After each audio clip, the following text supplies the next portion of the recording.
Los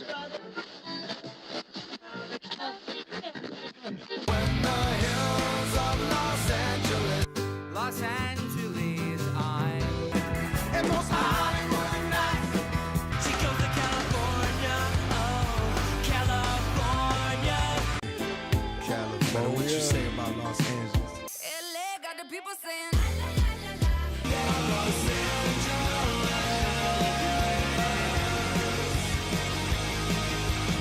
You're listening to Corner of the Galaxy on cornerofthegalaxy.com.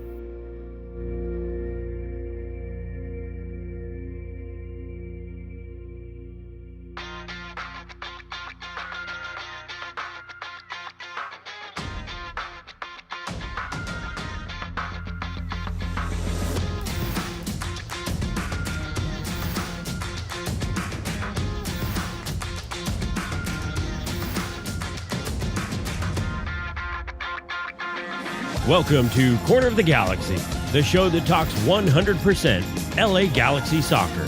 We're glad you could join us. Now it's time to sit back and relax as your hosts navigate through the twisting, turning, but never boring world of the five-time MLS Cup champion, LA Galaxy. Hello, everybody, and welcome to Corner of the Galaxy on cornerofthegalaxy.com. I'm your host, Josh Guesman, coming to you on a Thursday, August 31st, last day of August. First day of September, starting tomorrow. LA Galaxy getting the 3-2 wacky win. I think I called 3-2. I think I said it was going to be a 3-2 game on Monday, and it was a 3-2 game. We're going to talk about that win over San Jose. Gutsy little performance by the Galaxy there. Wildly inconsistent, but hey, 3 points is 3 points. LA Galaxy now looking to get 3 wins in a row, something they've never done under Greg Vanney. If I jinxed it, I jinxed it. Get over yourselves. The Galaxy will face Houston on Saturday, so we'll talk about that. A bunch of little things in there as well. In order to help me do all this, we're glad to have him. It's Eric, the Portuguese Hammer Vieira. Eric, how's it going, bud? We're back, baby. We're all the way back. I always believed in this LA Galaxy team. Yeah. Never doubted, was never looking towards 2024. Right. We're all the way back. We've moved from 13th place to 13th place. We're winning MLS Cup. Mark it. Book it. We're making it happen. The LA Galaxy, one of the hottest teams in Major League Soccer, have not climbed out of 13th place because they were so horrible, Eric. Yes, that's so horrible. Incredible. Whenever Chris Klein was fired, the LA Galaxy had, I think, 8 points, right?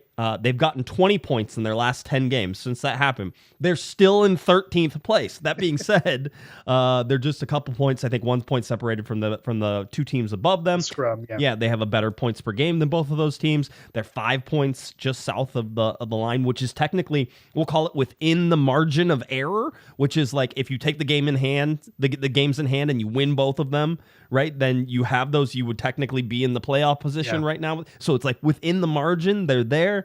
Getting their second ever win on the road in 2023, handing San Jose their second ever loss at home in 2023. The only other team to beat them was St. Louis. Who are these guys? I don't know. I've tried to figure it out. I have no idea what is going on, to be honest with you. It feels like there's momentum, and yet people get hurt, and then but I don't think anybody in the chat room like, oh, I'm really worried that Douglas Costa and Riqui Puig might not play on Saturday. You should be. But I'm technically in the chat room, and I'm nervous about those things, and I'm sure we'll touch on them a little bit later. But yeah, that is a concern, especially after all of the other DPs have gone sideways. I think you mentioned on Twitter that's like, are we just not allowed to have DPs this season? It just seems like it's just not on the cards. It's part of the sanctions. It's part of the sanctions. Nobody told anybody, but they're just going to slowly injure all of the DPs. So, that was, crazy. It's always a stupid game. It's such a stupid game. By the way, can I tell you? I'm going to tell you something that's crazy. My favorite part about the LA Galaxy winning the game was that Greg Vanney got to complain about the field. Okay, and nobody's going to be like, oh, it's just an excuse. The field was horrible. And didn't we have this problem last time they played at that park?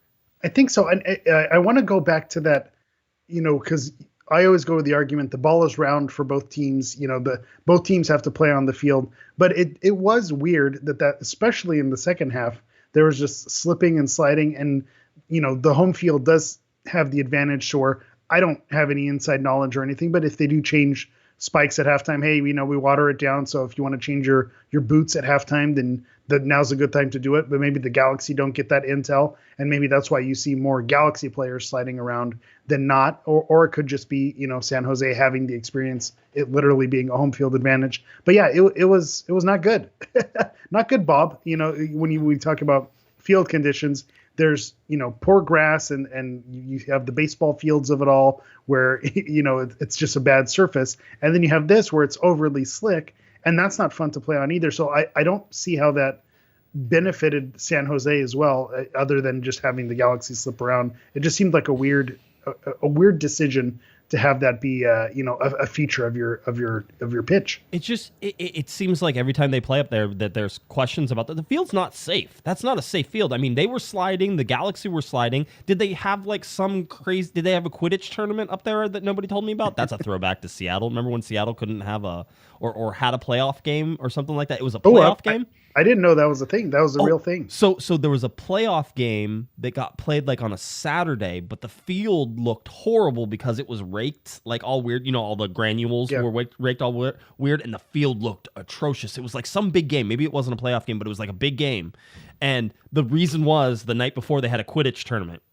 And I'm like, excuse me? Perfect. I'm sorry. Yeah. Is Quidditch real? Is Harry Potter real? I'd like it to be real, but is that it was real? big on college campuses for a minute. Yeah. There were Quidditch teams playing each other. Yeah. Surprised that didn't catch on. Of course that.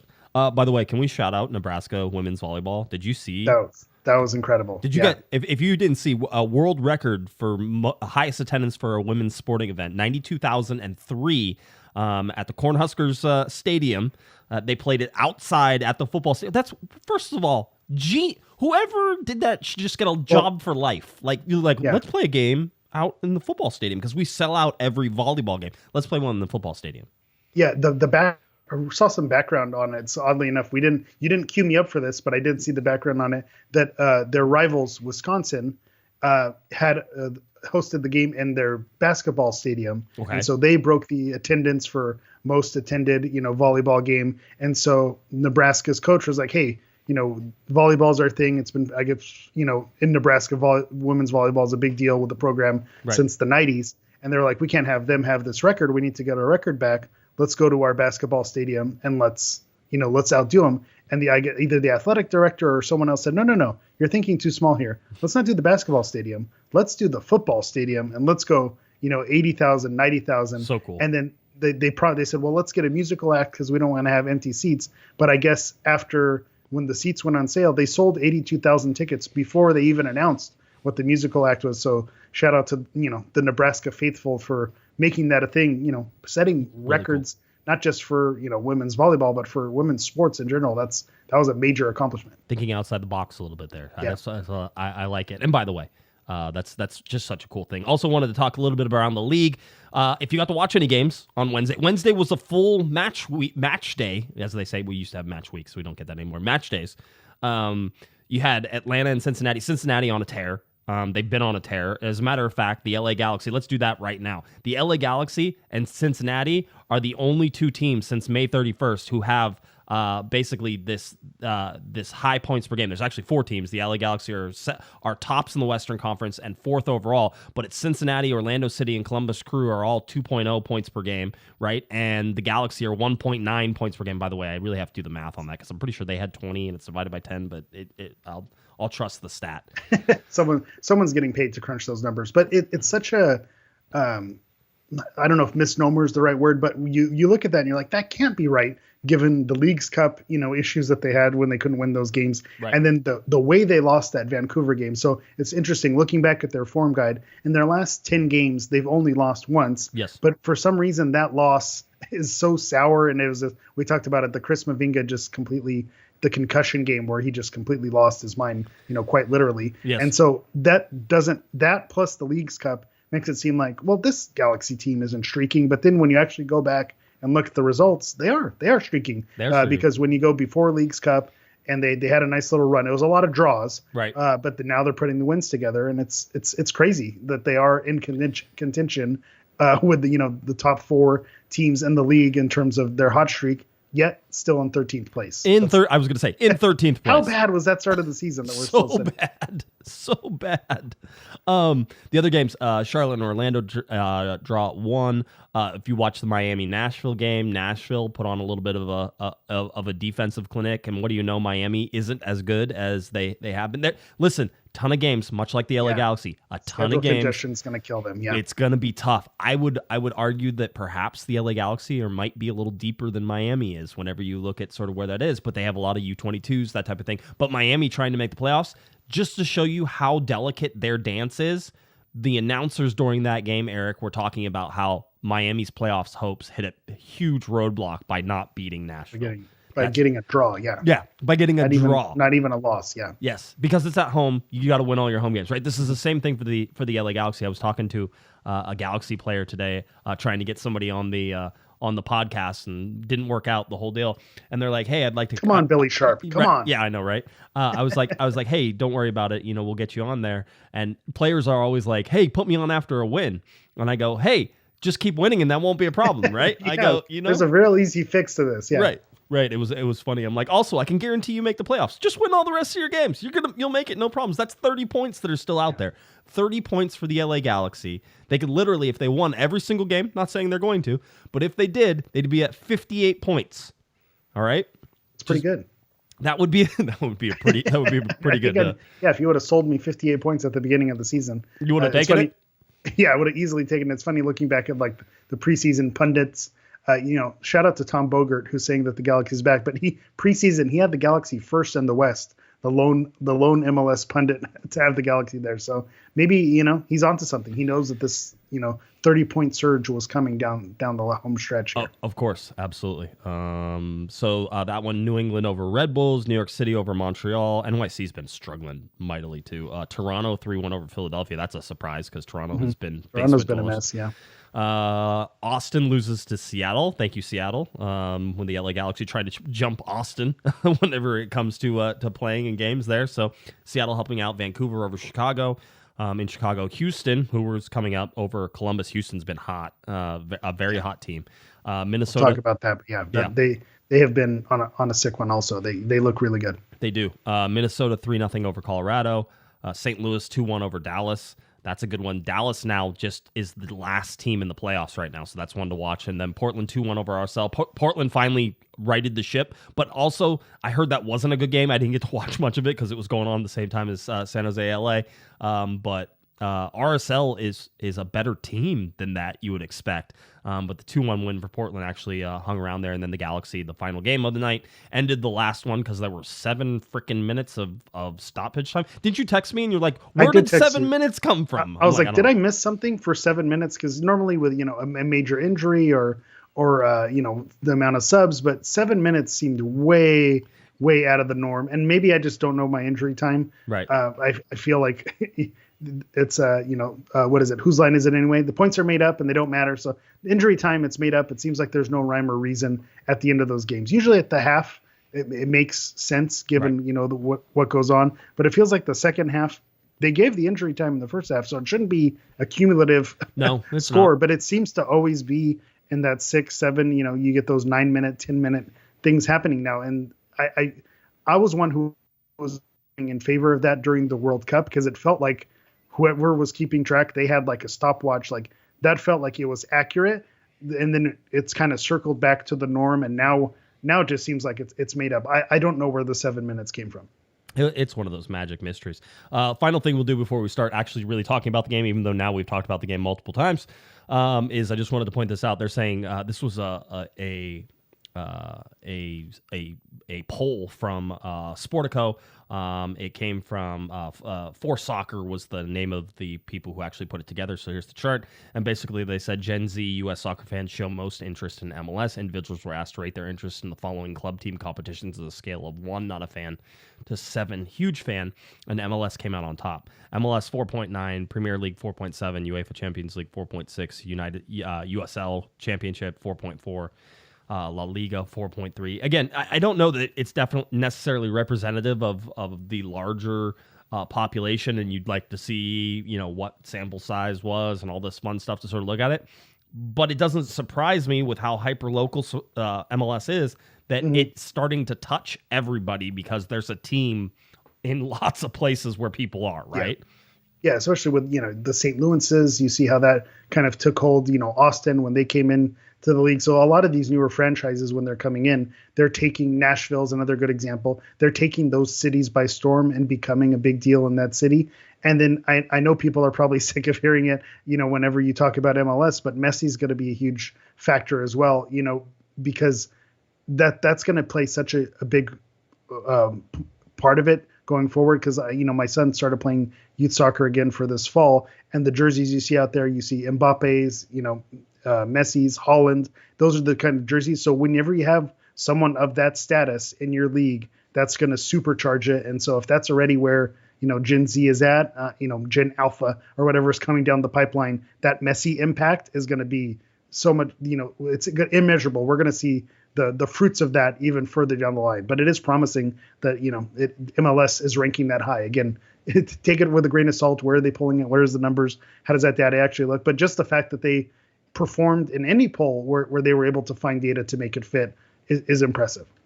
I was going to say, yeah, it is sort of fun to see that. It's going to be Gen S for soccer, Generation Soccer. That's what's coming up next.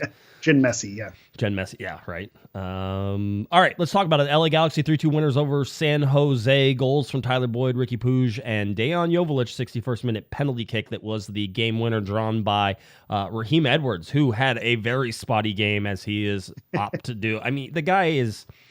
He's so he's consistently inconsistent, and it's just so back and forth. But before we jump into all that, I heard it said, Greg Vanney said it, I think Raheem Edwards said it. They both said that the first 20 minutes of that game was probably the best soccer the LA Galaxy have played with Greg Vanney, and I cannot disagree. Yeah, it's funny because I was watching those first 5 minutes and how they were patient and moving the ball around and just kind of dictating where that game was going.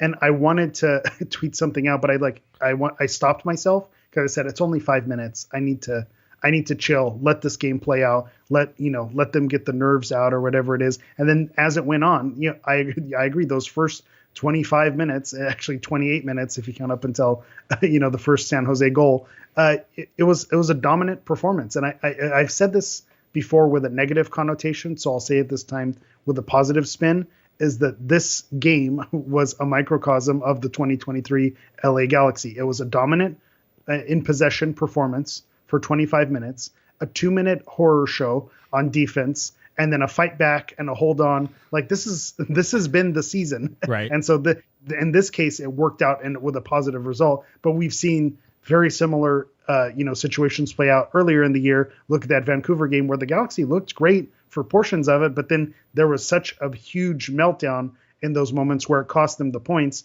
And so here it ended up working on their favor. But that inconsistency, like you mentioned, it's crazy. How is this the same team that first 25 minutes is just totally dictating possession, going wherever they want? Boyd's goal, just was the cherry on top of how they were moving the ball. Right. And then it just completely melting down for a few minutes, and that almost costing them the game. It's crazy that this is the same team, even within a 90-minute period. Vanney was talking after the game, and he sort of said, he goes, some of the most dominant soccer that I think we played, just the passing and everything. He goes, maybe we got a little bit cocky, the whole deal. He goes, but then they're up 2-1 at halftime, and they had the ball for like 90 seconds. It was one of those. It was like, how does that happen? Right. And listen, he knows. The players know what happened. They watched it happen. They started forcing passes. Edwin Surreal was talking to us afterwards. By the way, dude, if you want to be high on somebody, Edwin Surreal. A lot of people were feeling he showed that playing for the badge-ness.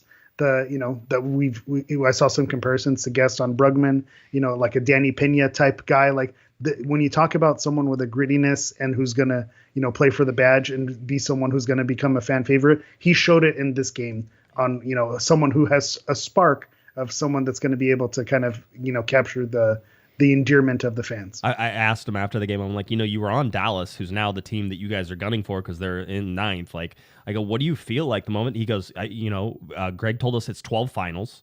Now we have 10 more to go. He goes, and that's how we're going to play every single game. And I like that mentality.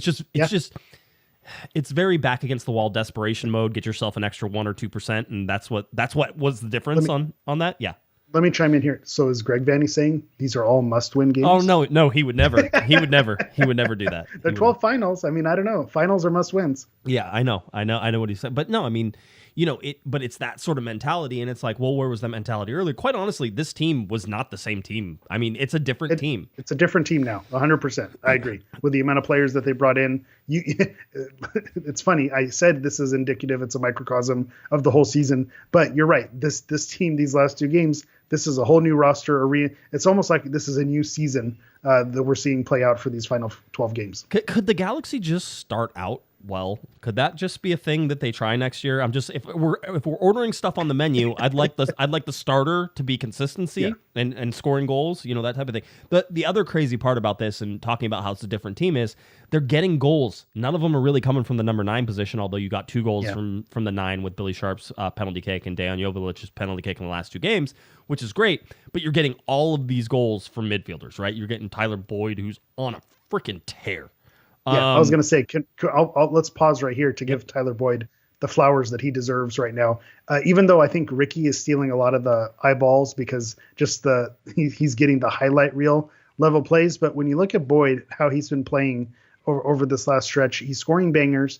Every time that he is on the field, he's threatening to move into the box, cutting inside, finding himself either barely missing a pass, to tap one in, but he's in position. He's in the right place. So I think he's a well-deserved leading scorer for this team right now with his 6 goals, which is the crazy thing where if we had a striker who was putting in goals, like 6 to 12 goals from a supporting cast, that's perfect. That's what you want. You want that between 6 to 10, 6 to 12 goals from like your second and third contributors. And then you want your striker, your number 9, your leading goal scorer, to be in that 10 to 15 range. So it's kind of crazy. He's doing what's expected of him. We just don't have the striker piece of it to have those more goals. And given why we're still in 13th place. 13th place.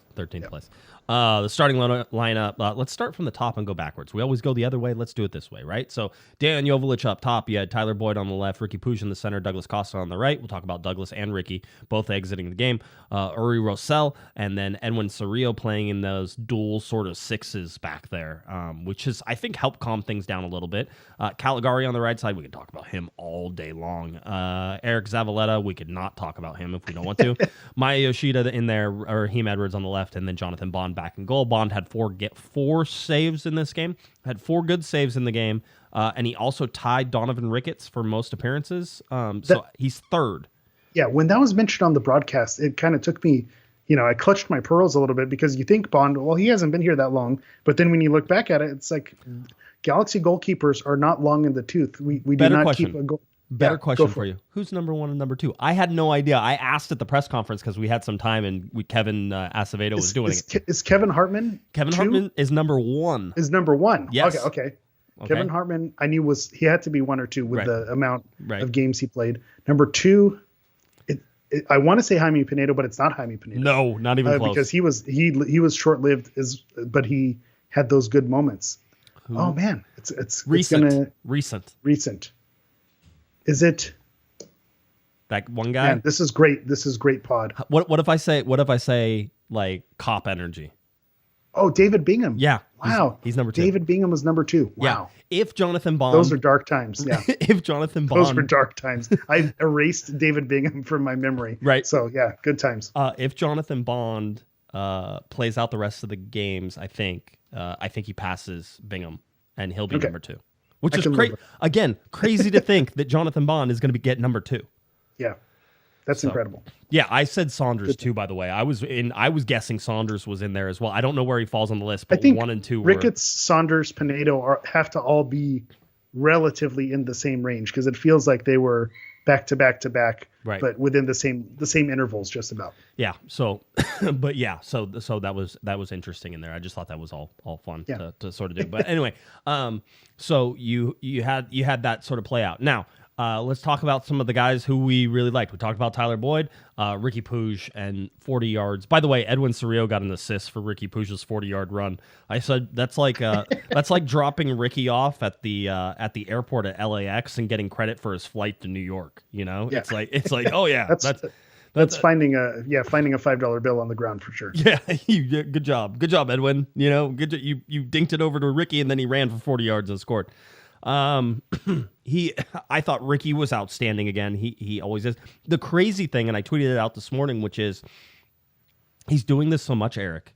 He's taking the team on his shoulders. He's doing this. He's carrying their bags. He's doing all these things to make the LA Galaxy the successful team, and it's becoming commonplace, and you're starting to lose perspective on how good he is, right? Yeah, well, and it was happening even when the Galaxy were struggling, and shout out to Alex Ruiz, who was on last week, because he, I'll shout at anyone who mirrors the same feelings that I've been feeling, that he has those moments where he does feel like he takes on too much, tries to make too much happen, and it happens maybe when they're behind, when he tries to go for those home run passes, but it's in there. The fact that he's putting it all on his shoulders, and even if it doesn't work out, that shows that initiative, that specialness, of a type of player that he is. And so we are almost losing some of the magic of it. And that's why I wanted to shout out Boyd, because I think, Boyd, had Riqui Puig not been on this team, we'd all be saying, Boyd for MVP and player of the season, but Riqui Puig is just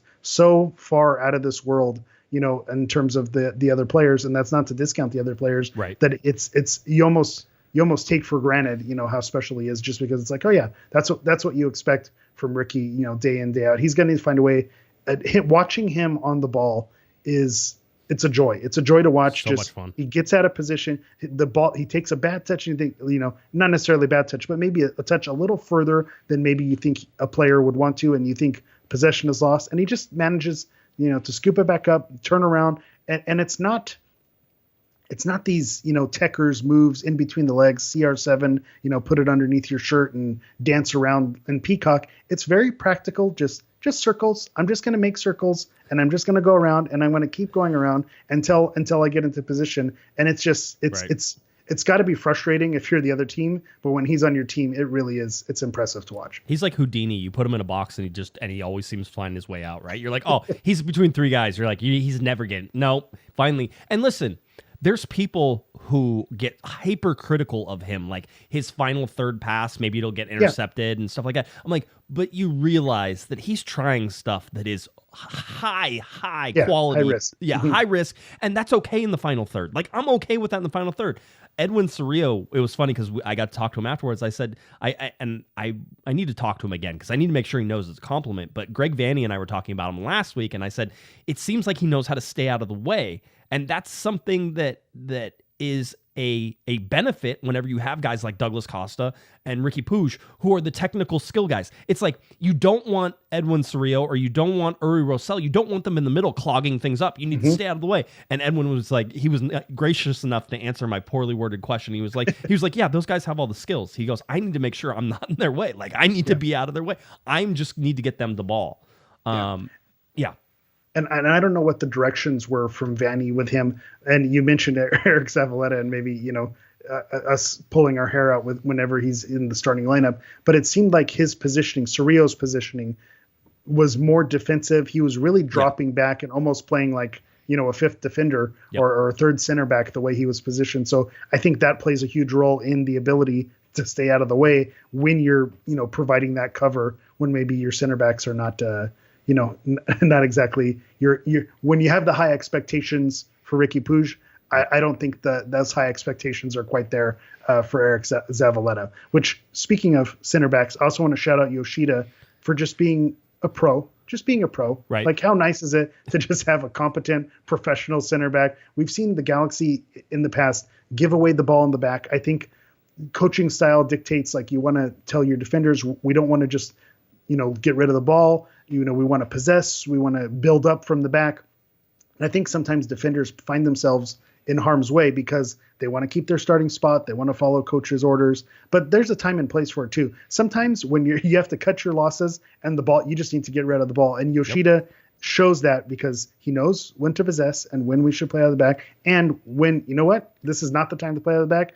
I'm blasting it, off for a corner. Right. I'm sending it. It's a subtle nuance. But when you see it and it works, it's the difference between winning and losing. And so you got to shout out him as well for just being a consummate professional. That only comes with experience. You can't teach that.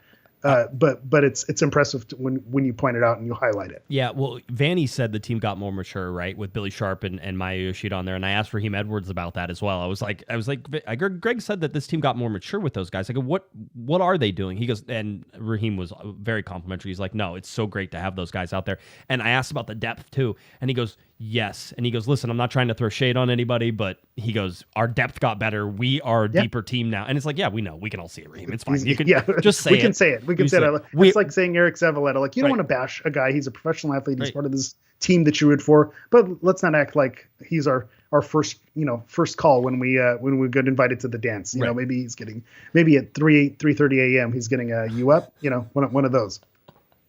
So Eric Zavaleta is the booty call. That's what you're saying. You scan the room and sometimes your options are limited, and you deal with what's in front of you. Right. Okay. I've heard. You've heard. Okay. Good. Yeah. It makes sense, and you can see it. I mean, listen, we all notice that Efrain Alvarez isn't on the bench right now, right? Yeah. There's a reason, because the depth has gotten better, right? You don't need to have Efrain Alvarez. There's a reason Jonathan Klinsmann is on the bench right now. He's not injured. Greg Vanney would have told us, because we've asked about injuries multiple times now, the whole deal, and he hasn't said anything. So, but he did have didn't he have a broken finger? He did, but I mean, he was playing with it. Yeah, so, that's true. It wasn't stopping him before. No. He played with a broken finger. Right. Yeah. So as far as we know, that's not the reason that he's not out there, right? And that Mitrovic is there, right? And he's the guy who's the backup now. The only injury we know about is Jalen Neal, and still dealing with the groin injury, and it's not typically a groin injury. It's something else. And yes, Greg Vanney says growing, although he's I was going to say, you can't say that without having the chat or someone point out that it's actually a growing injury. But yeah. So and listen, it's a fatigue issue, so they're just trying to rest him, and he'll be back. But the nice thing is, the Galaxy don't necessarily need him back right now. Like, if you want to get him ready, if you want to hold him out for another couple games, you can do that. I would imagine that Chris Mavinga probably works his way into the starting lineup here, possibly even on Saturday, going against Houston. But that doesn't mean anything. Right now, the thing is that the Galaxy have won those games, the 2 games, and Zavaleta's been back there, right? So it's like, you can say whatever you want, but the Galaxy are winning. The proof is in the pudding. Don't touch things that aren't broken, right? So we did have... go ahead. I will say that is what makes me a little bit nervous about Ricky's injury or non-injury. I know Vanney had a specific quote on that, is with Neal, if Chicharito goes down injured, Martin Caceres goes down injured, you say, well, these guys are, a little bit longer in their career, a muscle tear or, pull or strain, it's to be expected. But when you have your young players being affected by these issues, that comes down to the game congestion and, the games coming fast and furious here. And that's the concern with, is Riqui going to be able to, be that Iron Man, because the games are going to come fast and furious, Saturday, Wednesday. And if it's affecting a young player like Neal, what's to say that it's not going to affect a player like, like Riqui? And that's the scary part with Douglas.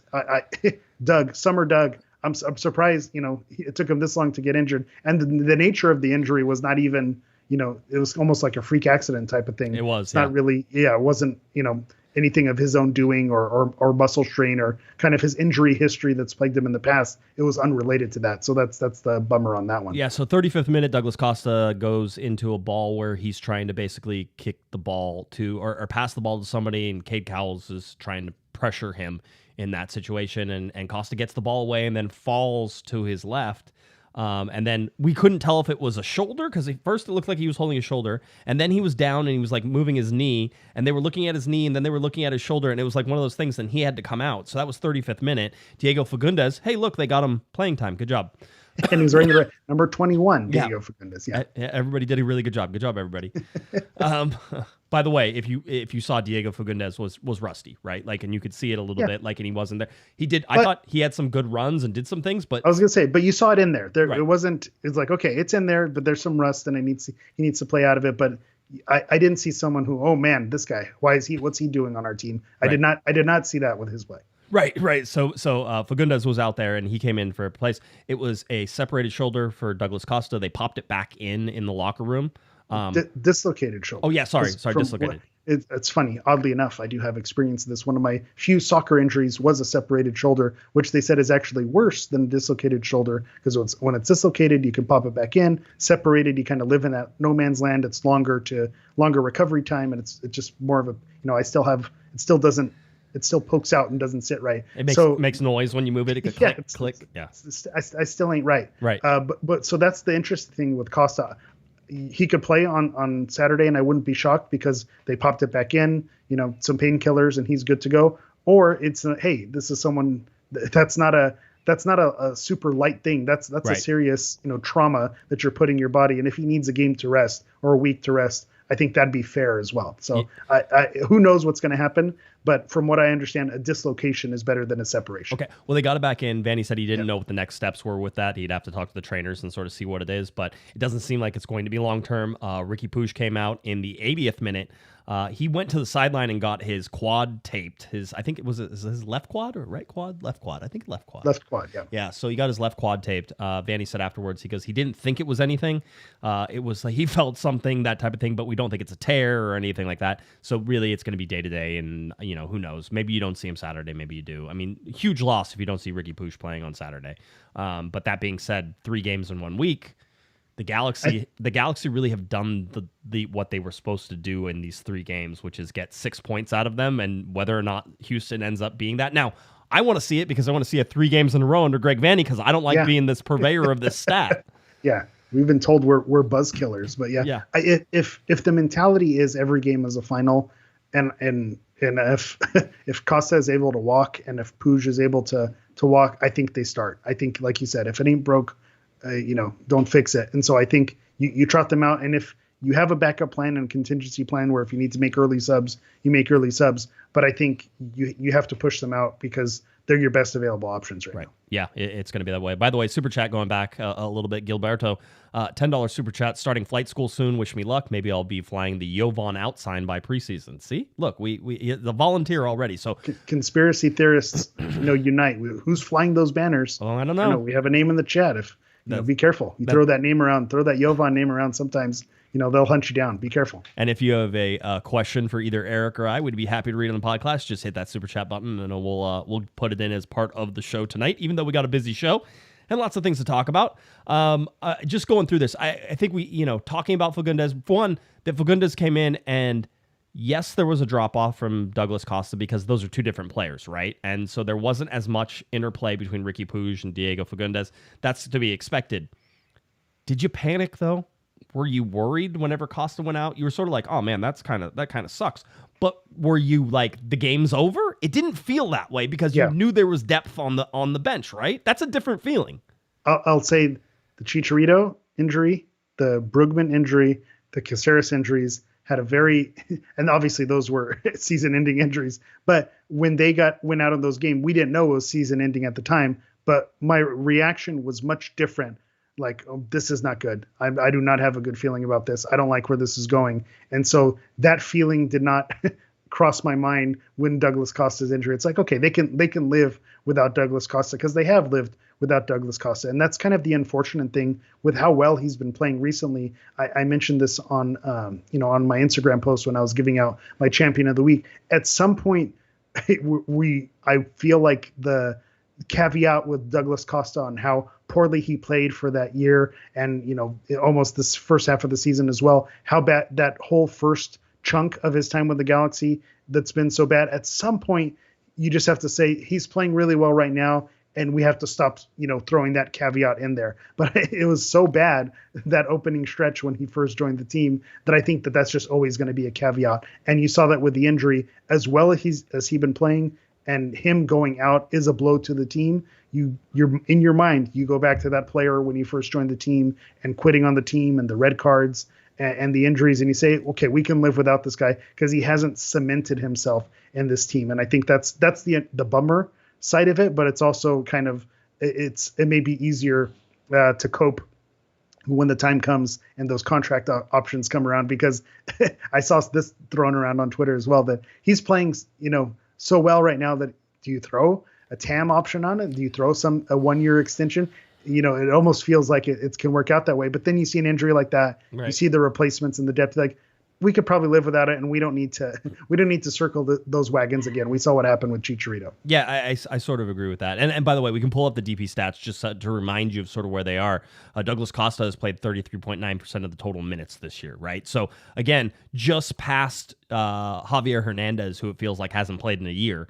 Whenever you look at the mid-total minutes available. And so right now, Javier Hernandez at 687 minutes, Douglas at 733 minutes, then, of course, Riqui Puig at 1,980 minutes, 91.7% total. 52.5% is your average for your three designated players. And if you go back and look at it, it is one of the lowest averages for designated players since 2018, right? The average overall from 2018 to 2023 is 57.5%. The LA Galaxy at 52.5%. Only 2018 was lower at 50.7%. I think that was Roman Alessandrini. That was Giovanni Dos Santos, Jonathan Dos Santos, Yep. Roman, right? Yeah. Yeah, but Zlatan was there, so that didn't. But count. that doesn't show up on that this doesn't stat, show up yeah. there. Right, that's right, because he was there whenever he was there as a TAM player during that time. So what else did you see in this game? A VAR call that went the LA Galaxy's way. I mean, it's again going back to the 7 minutes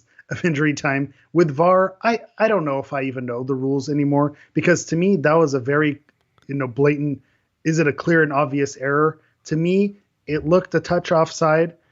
Could you argue and get the rulers out and start measuring and say maybe he was a touch onside? But at that point, what are we doing? So it's like it wasn't clear and obvious. It looked like it could be offside. So to me, scrap it. We're done. Right. We're moving on. So I felt like it was the right call. But with the calls that the Galaxy have been getting and the inconsistency with the referees, I never know how it's going to, whenever I see them go to the earpiece and that it's being checked, I assume that it's going to be overturned. Right. Because why are they going to go check if they feel like it's going to be overturned? That's almost like they're nudging the referee to lean in that direction. But I felt like it was the right call.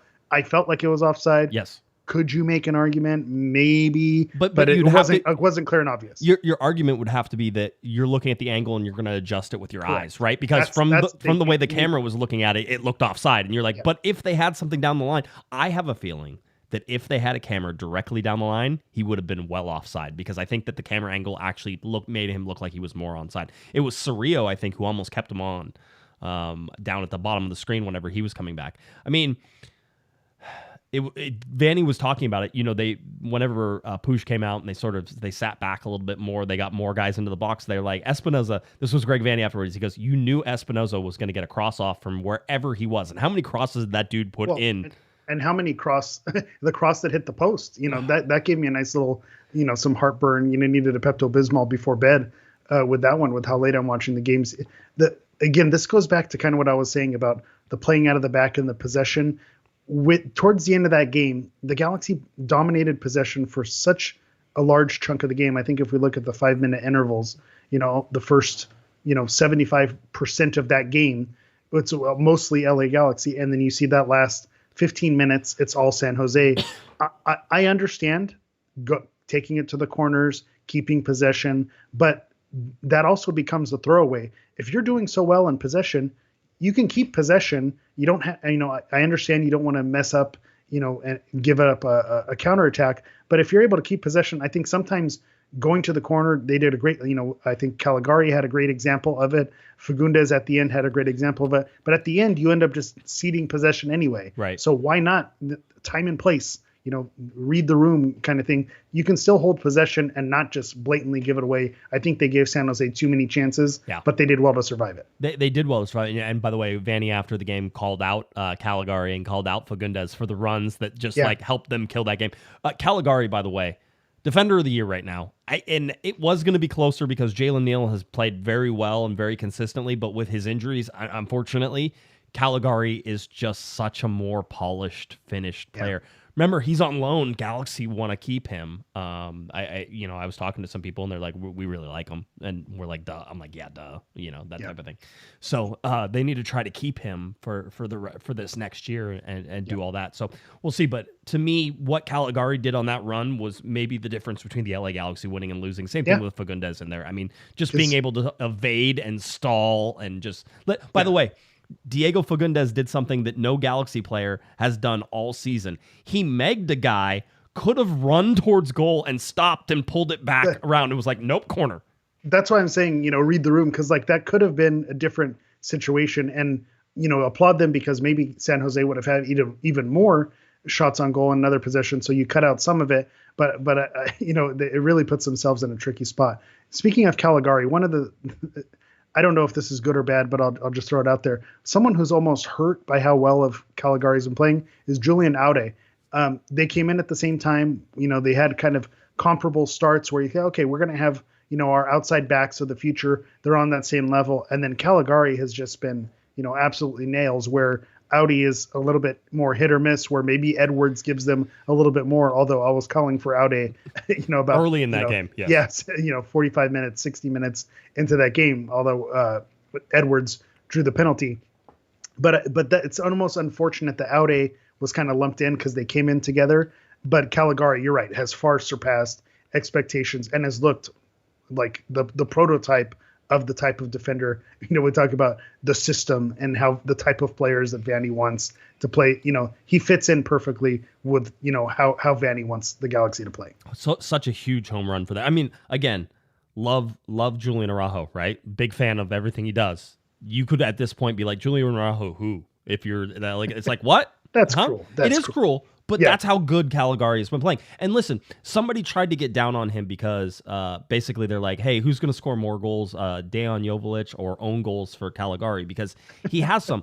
But literally, when you look at the goal that they scored, it's so unlucky for the Galaxy. It's fluky. Yeah, it's fluky. You can't tell Caligari not to go for it. He's trying to do what he's supposed to be doing. He's so good. He gets the balls he probably shouldn't sometimes, and it turns out badly, right? Like Bond never saw that ball because he was screened a little bit, and Caligari puts a head on it and puts it into the near post, right? Like, the part that stings most about that goal is it was a short corner. How much I loathe the short corner and how much it's wasted by the LA Galaxy. San Jose tries a short corner, and not only do they score, they make it because of an own goal that they made it work. So that did sting. But you're right. I don't fault Caligari for that. It was just such a fluky situation. It is, and let him be as aggressive as he wants to be because you want him going after it. Exactly. He pulls it off. Seeing that the second goal less so. Cerrillo a little late on the cover. That was just all sorts of bad. Somebody slipped in that whole thing. I think Cerrillo slipped in it too. But Caligari was out of position because he slipped after he got water or something like that. There was this whole sort of it was a bad givegive. Yeah. It was. Oh yeah, that was Dejan Joveljic not being able to complete a pass 3 yards to Tyler Boyd. That was the difference right there. Yes, because people want to moan about Zavaleta and not being able to get there and this and that, but it goes all the way back to that giveaway. That's what caused the goal. I want to be on Joveljic's side. I want him to be successful. I will tell you that he didn't want to talk to us after the game, right? And that's fine. It's like, some people make a big deal about this. Technically speaking, by league rules, if we request him, he has to talk. That's such a power trip for reporters. You don't want to play that card. No, these darn journos. No, like the whole deal. But I was like, hey, we want to do goal scorer, right? And Riqui or Tyler, and they're like, oh well, Tyler's doing Apple TV, Ricky's doing Apple TV. And Joveljic doesn't want to talk. It's like, what the heck are you? Who's left? Yeah, I'm like, come on. So, it was great. I like talking to Cerrillo and Raheem Edwards, but really we're talking about two defensive players in a game that had 3 goals scored and, 5 goals total, yeah. Yeah, 5 goals total, right? It's like sort of that. So there was still enough to talk to the defenders about, but he didn't want to talk. I want to be on his side. His passing at the start of that game was atrocious. I thought he was missing in action for large portions again, as it has. And again, for all the people who come at me every time I come at Joveljic and they're saying, well, he doesn't have anybody to support around him. Can we talk real for a little bit? Puig and Tyler Boyd, or Diego the way Fagundes, Douglas Costa and the way Douglas Costa has been playing.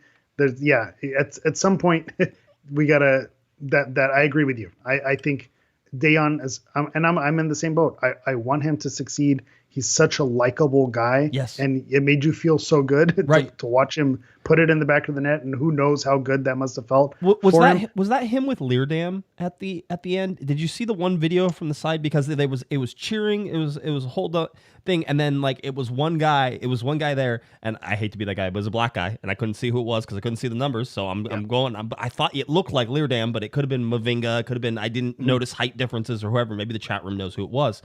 But there was a moment there where they were like, I told you. Like, he was sort of like, I told you could do it. Well, sorry, let's go back. it totally made me think of something totally different. Tangent here, but Leerdam, didn't he slot in center back and it work out? Like, can we put him next to Yoshida? I feel like that might put us in a better situation. Sorry, that just totally was out of nowhere now that you mentioned his name. But to your point of, it feels like the players are behind him. Like, yes. He has whatever that feeling is that we have watching him, wanting him to succeed.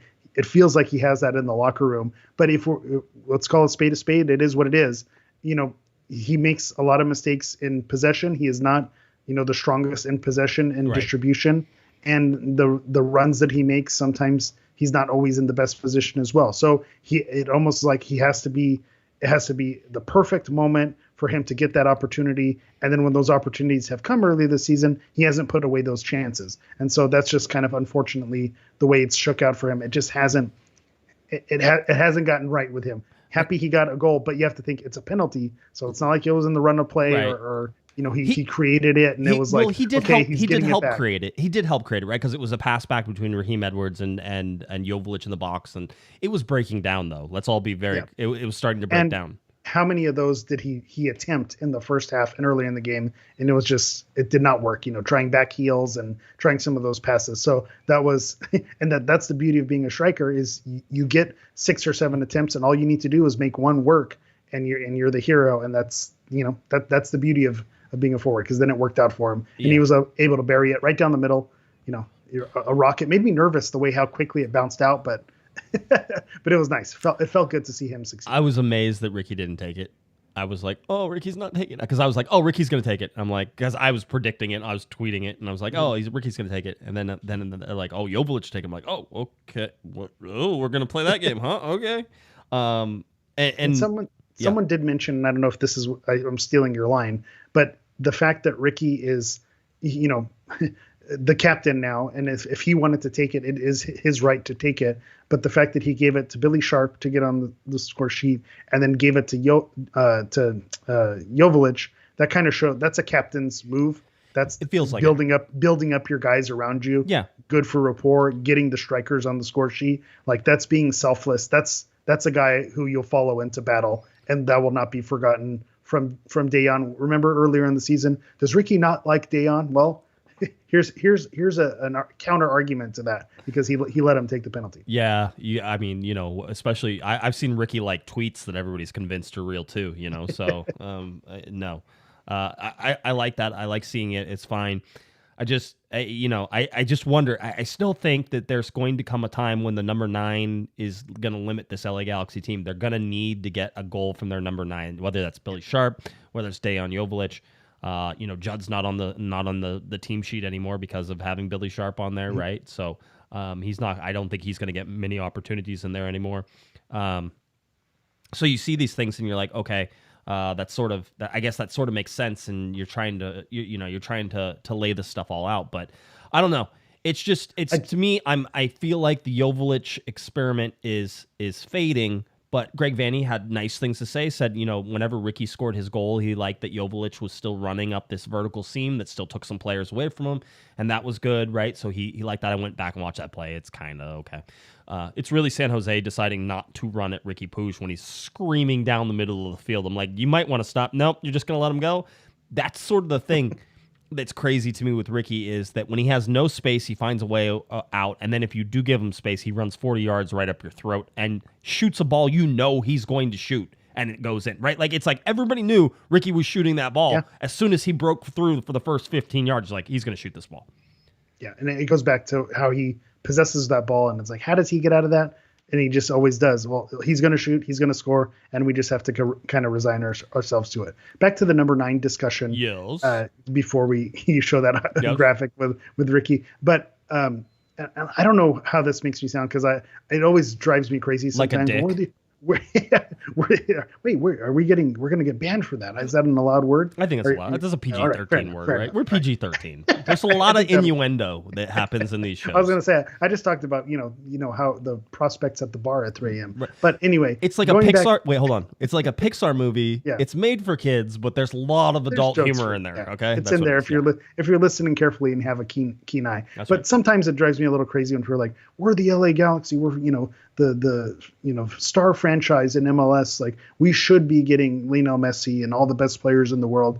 I don't totally like buying into that bravado piece of it, but I think over the course of the Galaxy's 25-year plus history, it has been proven that we are not a project team for strikers. Proven goal scorers are the types of players who come here and are successful. Zlatan, Chicharito, when he was in his form, a Robbie Keane. These are guys who are proven, know what they're doing, stars who come in and bury the goals. You look at every Galaxy forward who has been, I call them the Jack McBean All-Stars. Next in line, this is going to be the guy. This is going to be the guy. And it's just never been the guy.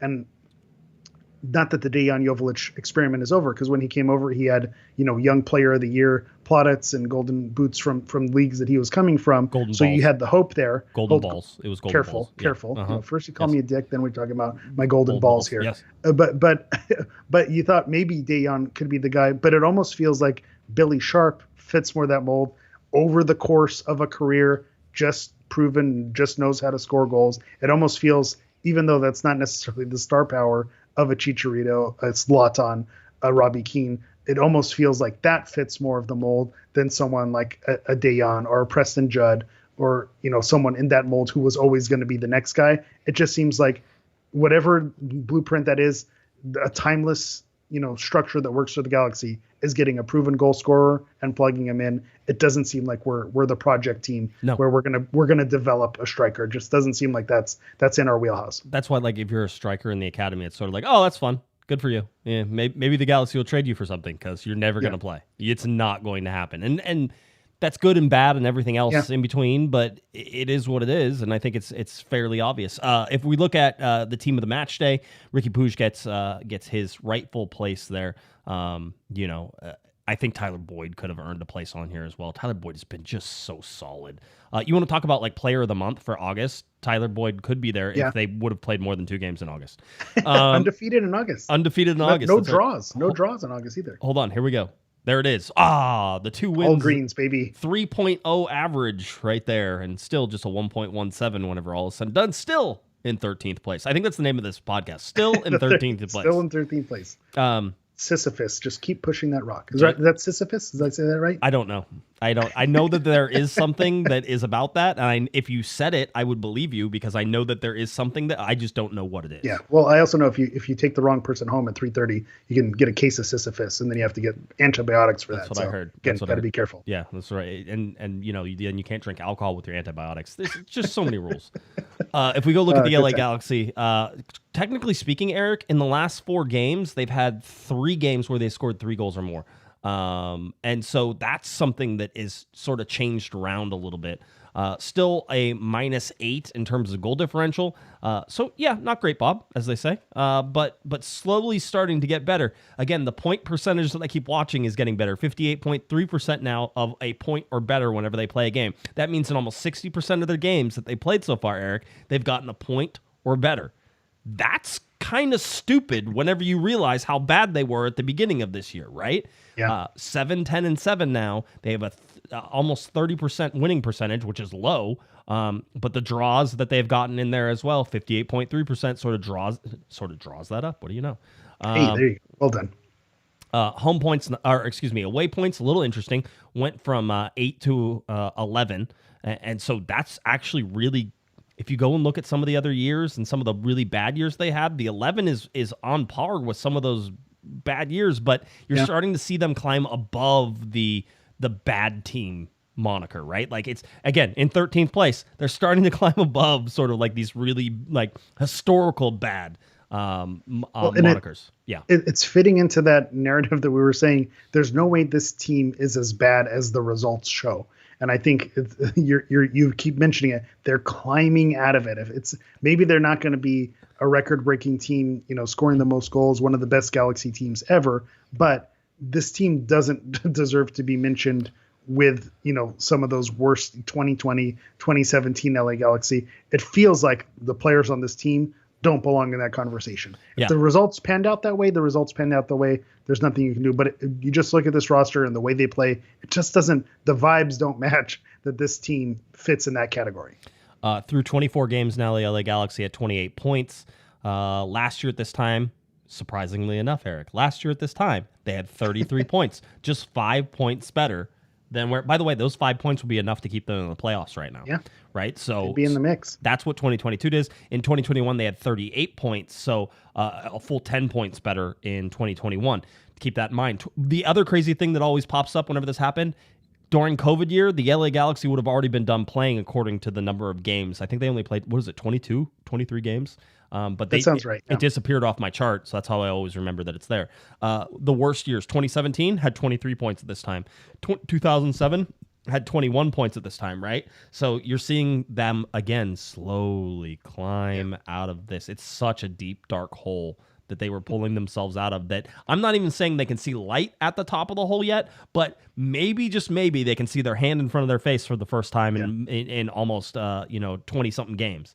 Yeah, they're not touching the floor. That's the good news. Yeah, exactly. 1.17 now, higher than 2020 and higher than 2017 and higher than 2008, higher than 2007, right? So again, not the worst in the world. We're watching very slowly. We talked about the eight goals on the goal differential. The important thing to sort of look at that now is the projected. So the LA Galaxy projected to allow 55.3 goals, which is within sort of the area that they have been. 43.9 in terms of scoring, a little lower than they have been. And then my favorite stat, of course, is the longest single season win streak per year.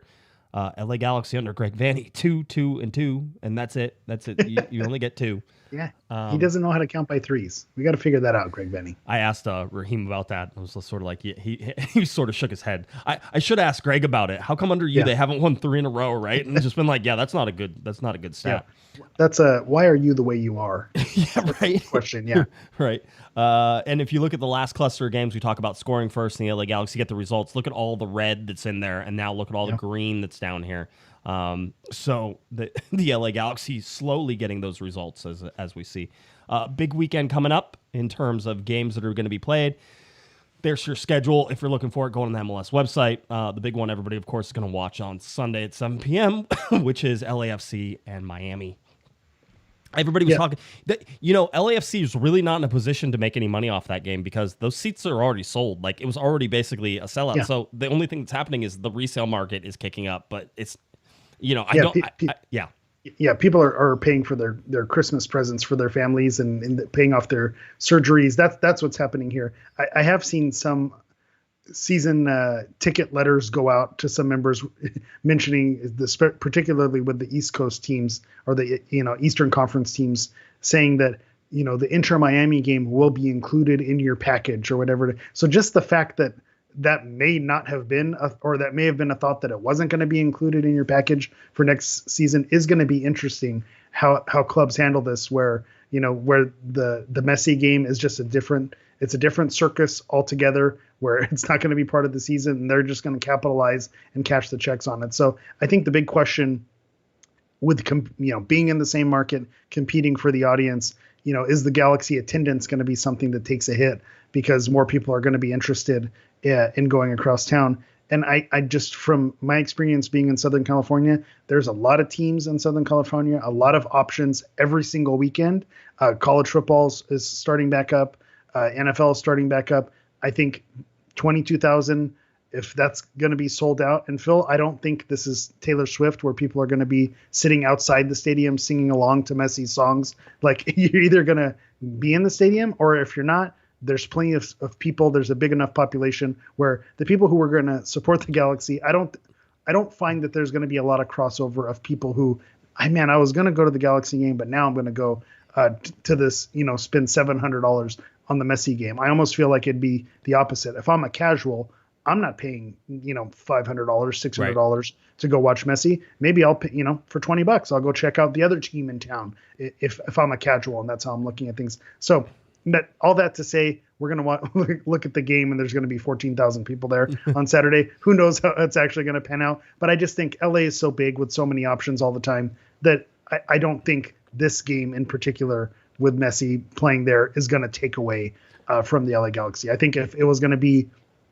a low attendance, it was going to be a low attendance anyway. I don't think there's going to be necessarily a direct correlation. Well, you can do both. There's a Saturday and a Sunday. So Saturday is the Galaxy, and Sunday, although if you're spending $700, well, why would you? Anyway, where did those people? I feel like those people went away. The people who were fans of both teams, either that or they just don't say it out loud anymore. Well, the Galaxy have been so horrible that I imagine that they just sort of were like, I'm just dropped off. Yeah, they're like moving over here. They're like, no, I'm good. This is where I've been the whole time. I don't know what. Oh, and then whenever the Galaxy get good again, and wait, no, I'm gonna go over here. I'm do the Homer Simpson. Out of the bushes. Yeah, that's right. I've been here the whole time. So that sort of setting in. Look at standings real quick, so understand. Cincinnati chasing the all-time points record right now, 57 points, and they're on a tear. Stay out of the way. Interesting to watch them sort of battle the rest of the Eastern Conference. The Eastern Conference has some good teams. Remember how we sort of said the Galaxy, one of the hottest teams in the Western Conference, and blah, blah, blah, all this stuff? Really what that says to me is, one, yes, the Galaxy have been playing well, and two, the Western Conference is still a mess. Right? Like outside of St. Louis right now, outside of probably LAFC, everything else is like, okay. Like, you can't tell me the LA Galaxy couldn't beat Seattle, Houston, Vancouver, Real Salt Lake, Minnesota, San Jose, Dallas. It's like anybody on that. There's not one team that, I think you look at the Eastern Conference, you look, well, Cincinnati, I don't know that I'd pick them if I had to challenge someone to a duel, or Inter Miami, given, the new addition that they have. Maybe those teams, if I'm being honest, give me pause. But looking on that Western Conference, I don't know that there's, a team that, even St. Louis, as good as they've looked, when the Galaxy played them, they matched up well against them. They did. So I'm with you that this doesn't seem, like there's a team that can scare them. And if they do manage to sneak into the playoffs, that anything could happen at that point, which is a different song that I was singing when I was ready to throw everything away for 2024. Yeah. I want to shout out Gary in the chat for also mentioning Mexico fans will show up for Hector Herrera. So I do. That is a draw. Yeah. When Chicharito played his first few games, there was a noticeable bump in the stands, and I think Herrera has enough of a pull with the Mexican fan base to bring more people out than usual. So that wouldn't surprise me. So good shout from Gary there. Yeah, by the way, Patrick said Salt Lake is scary. They were. Everybody was like, oh, RSL, top team, here they come. And listen, I'm not saying they won't, but going up to Portland and losing that game against a Portland team that, by the way, is just in pieces right now, which is good because I think the Galaxy play them still. We'll look at the schedule here as we go. But it just... There's something happened, and all it takes is, a little break, a little thing here or there, and all of a sudden momentum's not with you anymore, which it could happen to the LA Galaxy as well, right? So keep that in mind. Here's your September. Obviously, this is my wife's birthday month, so obviously there would be more home games than any other time, and I'll get yelled at for going to every single one of those. Yeah.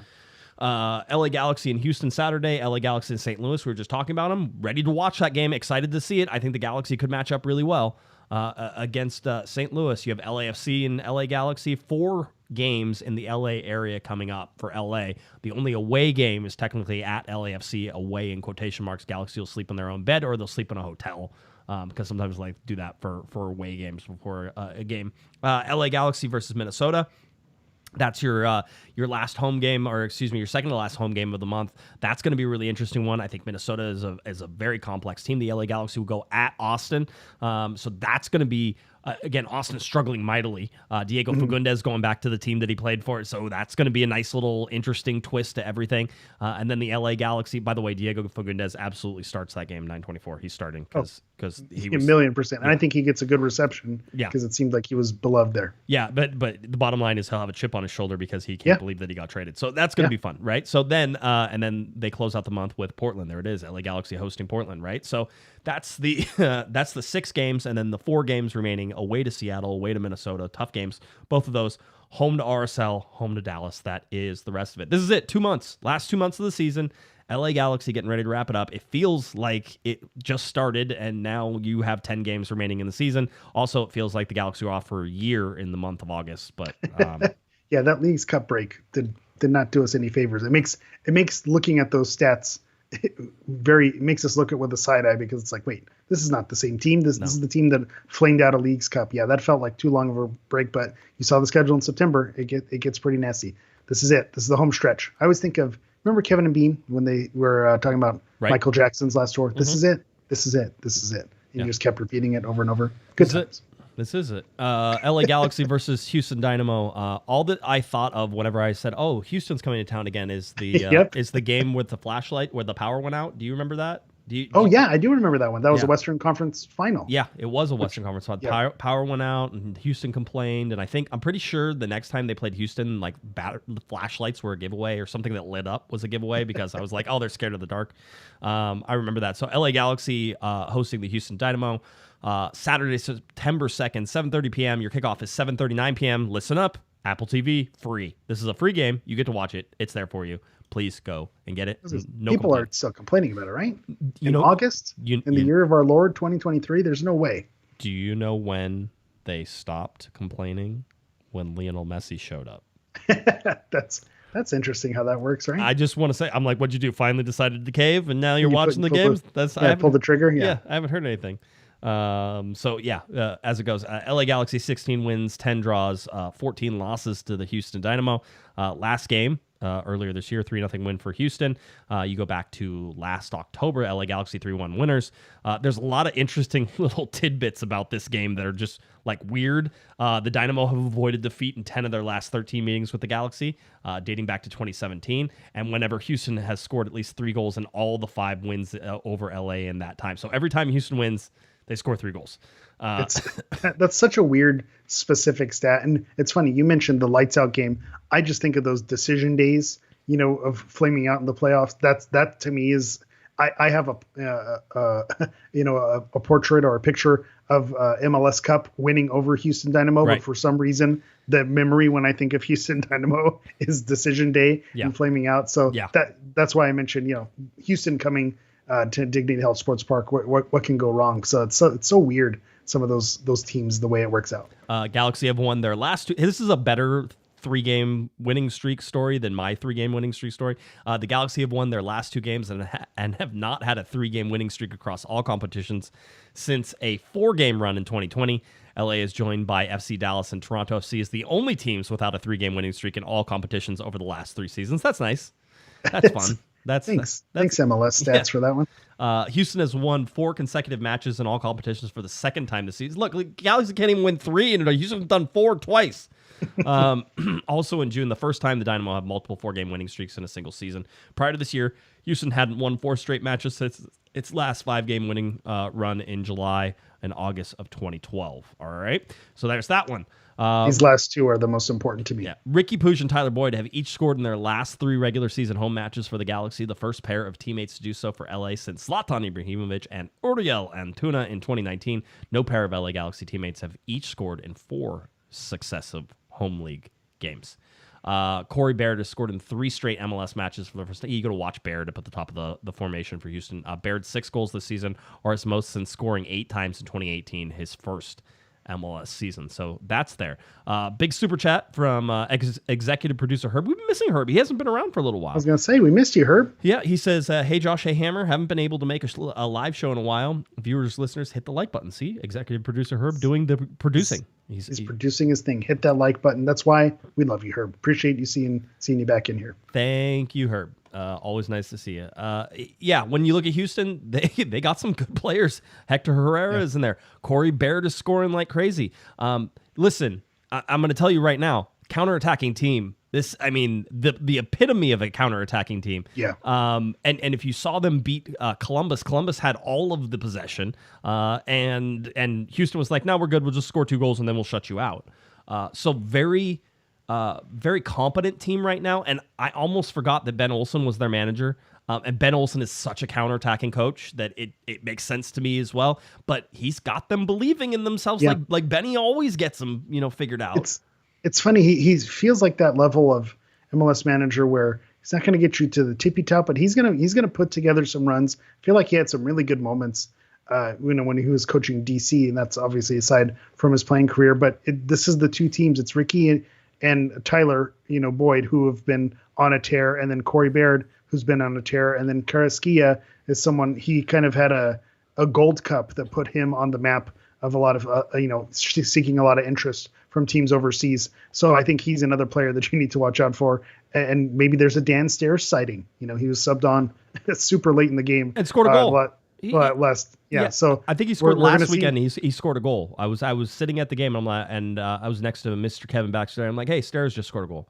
He's like, yeah, of course. Well, Yeah, why not? So talking about players coming back home with a chip on their shoulder. Yep. You know, Every time. I wouldn't be. I don't know if he starts because I don't know that Houston's going to mess up whatever streak they have going. But yeah, maybe we see him. Maybe there's a little some mental mind games going on there. Mental mind games. That's the thing, right? Yeah, it is. Exactly. That's exactly what it is. What other kind of mind games are you going to have? Yeah, they have You to be. just say mental. mind games. I don't know. No, they're mental mind games. You Yeah. want to play those mental mind games. I guess you could play physical mind games, but that would be like you'd cut somebody's head open and it would be like Operation Beep. Yeah. Meep. I'm trying to do the buzzer. I can't do it. It's more of a. Yeah, That's exactly. Operation. That's what it was. It was always. Yeah, I know with your voice you couldn't do it, but No. it just felt like the Department of Redundancy department right Yes. there when I said it. Yeah, absolutely. Look at this passing chart. This is what I'm talking about whenever I said a counterattacking team. This is obviously average positions when you see it, but the bottom line is that they like to get out and up on the sides and find players in the middle like Corey Baird to finish stuff off. That is their MO. That's how they're going to play. I'll tell you, the Galaxy actually handle counterattacking teams pretty well. So I would imagine that Houston might be playing into the LA Galaxy's hand. But having said that, San Jose was a counterattacking team and they scored 2 goals in 90 seconds, right? All it takes is mistakes. The Galaxy are also a team that are susceptible to mistakes. And so are you going to tell me that the Galaxy are going to play a mistake-free game? I don't know that you're buying that if I'm selling that to you. Yeah, I don't think I would. Well, let's go to the predictions. Now, 538 is dead. We salute you. I want to give a shout out to Attack on Football on Twitter. He said, "Why are you guys still pulling 538?" So I'm going to self-report. I didn't realize that they'd stopped updating their website. Hadn't been updated since June 12th. And I didn't care. That was the other part. I didn't care. So I was like, oh, whatever. I didn't notice that. So all of their percentages were done for the season, but it hadn't been updated with all the Galaxy injuries. So we're gonna say goodbye. RIP 538. But enter DRatings. DRatings.com. They have a ratings methodology that uses the scores and score differential. Then they have the weight of the opponent's games, which is obviously important, shrink the schedule. And then they factor in Vegas odds. So it's just something that I was kind of doing in naturally when we bring in Bovada and all these other things. But DRatings actually already factors that into all their percentages to make it work. So right. And we actually ended up finding a better website and a better project for this. So according to DRatings.com, Can we stop for a second?